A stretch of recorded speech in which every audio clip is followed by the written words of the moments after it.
নমস্কার বন্ধুরা, আপনারা কেমন আছেন? আশা করি খুব ভালো আছেন। তো আজকের আমি পাকা আম দিয়ে এক সম্পূর্ণ অন্যরকম এক রেসিপি নিয়ে এসেছি, আপনাদের সঙ্গে শেয়ার করব। তো বন্ধুরা সঙ্গে থাকুন। তো আমগুলো আমি আগে এভাবে সাইড থেকে একটা ছুরির সাহায্যে কেটে নেব। তো আমার এই চ্যানেলের নতুন বন্ধুদের রিকোয়েস্ট, একটা সাবস্ক্রাইব ও লাইক করে পাশে আসবেন। ভিডিওটি অবশ্যই শুরু থেকে শেষ পর্যন্ত দেখবেন।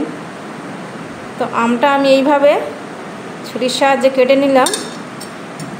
এবারে একটা চামচ দিয়ে এভাবে আমের পালগুলো বার করে নেব খোসায় থেকে। তো বন্ধুরা সঙ্গে থাকুন, দেখতে থাকুন।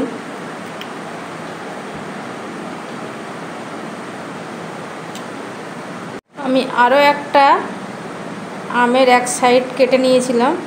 আমের পালগুলো কিভাবে বার করে নিচ্ছি আরও একটা বার করে দেখাচ্ছি। তো বন্ধুরা এরকম টুকরো টুকরো করে ছোট ছোট করে ঠিক এভাবে বার করে নিলে দেখতেও ভালো লাগে আর খুব সহজে কাজটাও তাড়াতাড়ি হয়ে যায়।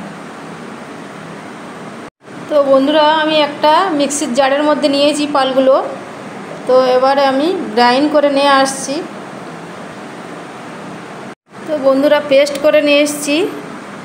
তো আপনাদের দেখাবো পেস্টটা কত সুন্দর হয়েছে। দেখুন বন্ধুরা, একদম মিহি পেস্ট করতে হবে, তাহলে আমি এখন বানাবো জেলি। তো জেলিটা খুব সুন্দর হবে, খেতেও টেস্টি হবে ভালো। তো আমি প্রথমে কড়াটা বসিয়েছি গ্যাসের ওভেনে। তো দিয়ে দেবো আমের পালগুলো, দিয়ে কিছুক্ষণে নাড়াচাড়া করে নেব যাতে আমের কাঁচা গন্ধটা চলে যায়। তো বন্ধুরা এখানে আমের পালটা দেখুন জাল দিয়ে দিয়ে অনেকটা কমে গেছে, মানে কাঁচা গন্ধটা এখন আর নেই। তো এখানে আমি একটা বাটিতে উষ্ণ গরম জল একটু নিয়েছি, আর নিয়েছি একটা আমুল স্প্রে গুঁড়ো দুধের প্যাকেট। তো আমি দুধটা এর মধ্যে দিয়ে গুলে নেব জলের মধ্যে দিয়ে। তো বন্ধুরা আপনারা বাড়িতে অনেক রকমভাবে জেলি বানিয়ে থাকেন, তো আমি আজকের সম্পূর্ণ অন্যরকমভাবে বানাবো। তো অনুরোধ রইল বন্ধুরা সঙ্গে থাকুন। ভিডিও শুরুতে একটা লাইক দিয়ে পাশে থাকবেন। এবার দেব ওই দুধটা, যে দুধটা আমি জলের মধ্যে গুলে নিলাম, নিয়ে ভালো করে আরও জাল করে ভালো করে ফুটিয়ে নিতে হবে। তো বন্ধুরা আমি এখানে মিষ্টি হওয়ার জন্য 1 কাপের থেকে একটু কম চিনি দিচ্ছি। তো চিনিটা ভালো করে মিশিয়ে দেব। একটু জাল করে নিলে চিনিটা খুব সহজে গলে যাবে তাড়াতাড়ি। তো বন্ধুরা আমি এখানে চিনি 1 কাপের থেকে একটু কম দিয়েছি। তো বন্ধুরা আপনাদের যেমন পছন্দ সেই অনুসারে দিতে পারেন, তবে জেলি একটু মিষ্টি মিষ্টি ভালো লাগে। এখানে আমি 1/2 চামচ কর্নফ্লাওয়ার গুলে নিয়েছি নর্মাল জলে, আর আমি ওখানে ওই কর্নফ্লাওয়ারের জলের সাথে একটু এলাচ গুঁড়ো দিয়ে দিলাম। আর দিয়ে দেবো বন্ধুরা, যেহেতু আম আছে একটু নুন দিলেই ভালো লাগবে, তো সামান্য করে একটু নুন দিয়ে দিলাম। দিয়ে আবারও ভালো করে নেড়ে নেড়ে মিশিয়ে দেবো, সব জায়গায় মিশে যাবে আমের পালগুলোর মধ্যে। তো বন্ধুরা এখানে আমি একটু ফুড কালার দিয়ে দেবো। তো বন্ধুরা দেখুন এই চামচে করে 4-5 ফোঁটা ফুড কালার দিয়ে দিলাম।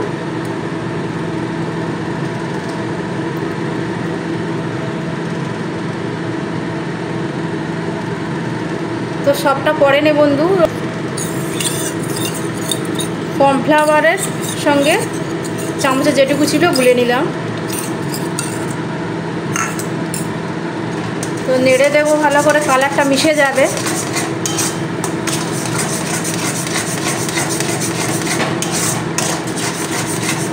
দিয়ে এবারে আমি এই জলটা দিয়ে দেবো, কর্নফ্লাওয়ার গোলা জলটা।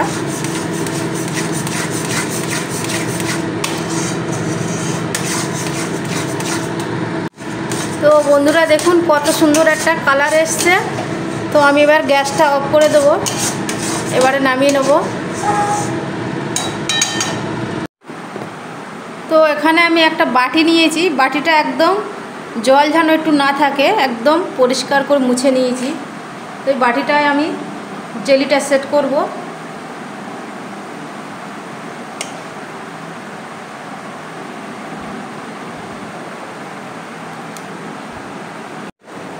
তো বন্ধুরা এভাবে আমি ঝাঁকিয়ে ঝাঁকিয়ে খুব সুন্দর করে মিল করে দিয়েছি।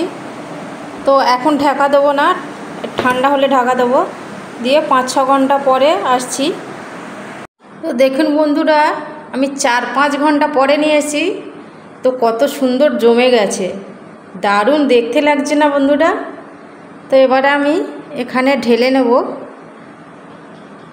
জেলিটা কেমন হয়েছে বন্ধুরা আপনারা সঙ্গে থাকুন, দেখতে থাকুন। এই দেখুন বন্ধুরা কত দারুণ দেখতে লাগছে, দেখতেও যতটা সুন্দর খেতেও অসাধারণ লাগবে। তো বন্ধুরা আমরা পাকা আম নিয়ে এসে বেশির অংশ বাড়িতে ধুয়ে কেটে সঙ্গে সঙ্গে খাই। এরকম নানা রকমের রেসিপি বানিয়ে যদি খাওয়া যায় কত সুন্দর হয় বলুন তো বন্ধুরা। তো বন্ধুরা আমি কেটে দেখাবো আপনাদের কত সুন্দর হয়েছে। তো বন্ধুরা দেখতে থাকুন।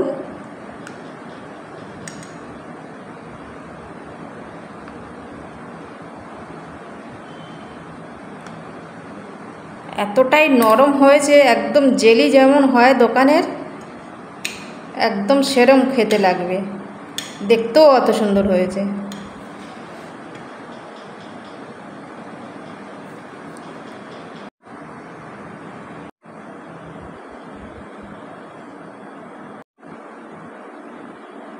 তো বন্ধুরা দেখুন কত সুন্দর নরম হয়েছে, একদম দেখুন একদম জেলি, দোকানের জেলির মতন খেতেও অসাধারণ লাগবে। তো বন্ধুরা এই ছিল আমার আজকেকার ভিডিও। তো যদি ভিডিওটি ভালো লেগে থাকে একটা লাইক কমেন্ট শেয়ার করবেন, শ্যামলী রান্নাঘর চ্যানেলটিকে সাবস্ক্রাইব করে পাশে আসবেন। সুস্থ থাকবেন, ভালো থাকবেন, আবার দেখা হবে নতুন কোনো রেসিপিতে। নমস্কার।